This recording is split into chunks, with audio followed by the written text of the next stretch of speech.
Winterthur Museum, Garden, and Library has a special relationship with the natural world. The museum and library collections hold countless numbers of objects that celebrate and are inspired by nature. Outside the museum doors, the relationship grows even stronger. This 1,000-acre landscape is home to thousands of species of plants and wildlife, and even some working goats. The symbiotic relationship between Winterthur and its environment influences our mission and work inside and outside. The natural lands and horticultural staff care for the woodlands, fields of wildflowers, waterways, and gardens.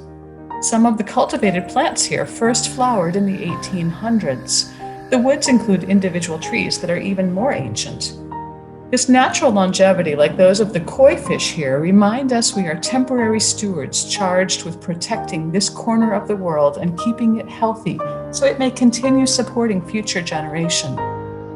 To that end, we have added riparian buffers and freshwater mussel colonies working hard in the ponds and waterways. These leave the 1 million gallons of fresh water flowing through the landscape cleaner than when it arrived.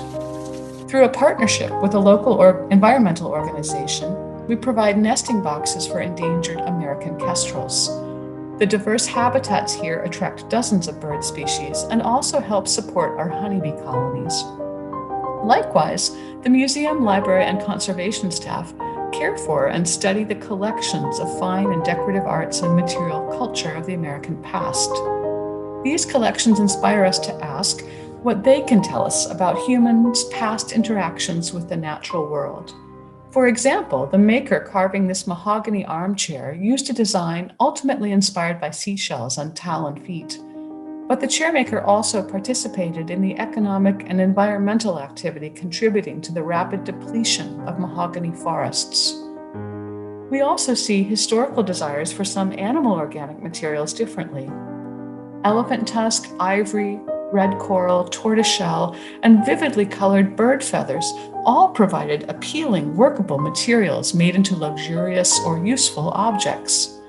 But as a result, within slightly more than 1 century, the animals and their habitats transitioned from plentiful to scarcity.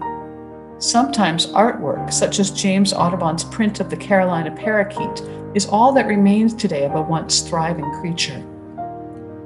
Artwork created to celebrate the beauties of natural landscape also preserves visual records of the impact of human activity. This English transfer printed soup plate was inspired by a Russian traveler's painted image of Niagara Falls in the early 1800s. It records the falls before photography and before the site was developed as a tourist destination. Landscape images also help us ask truly personal questions. This expansive view by Robert S. Duncanson captures the majestic beauty of the Smoky Mountains in Tennessee. He drew inspiration while traveling through the South as a free Black artist, a decade before the Civil War. What meanings did this landscape hold for him? The collections overflow with studies, sketches, and finished artwork featuring natural elements that once were so present in daily life.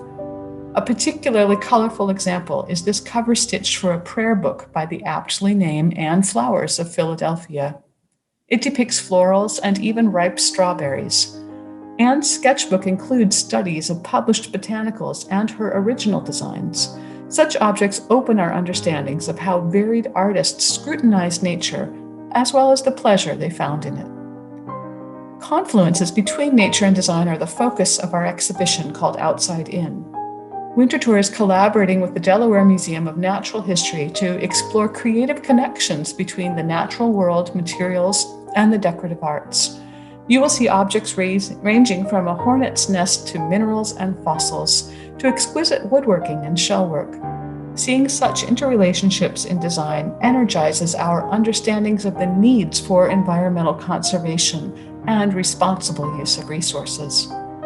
Humankind's relationship with the natural world is evident in myriad ways inside and outside at Winterthur. The dedicated staff and volunteers work to preserve precious natural resources and to conserve, study, and share historical resources that represent and celebrate these relationships. We hope you appreciate this video and our participation in Earth Days. Together we can restore our Earth collaboration.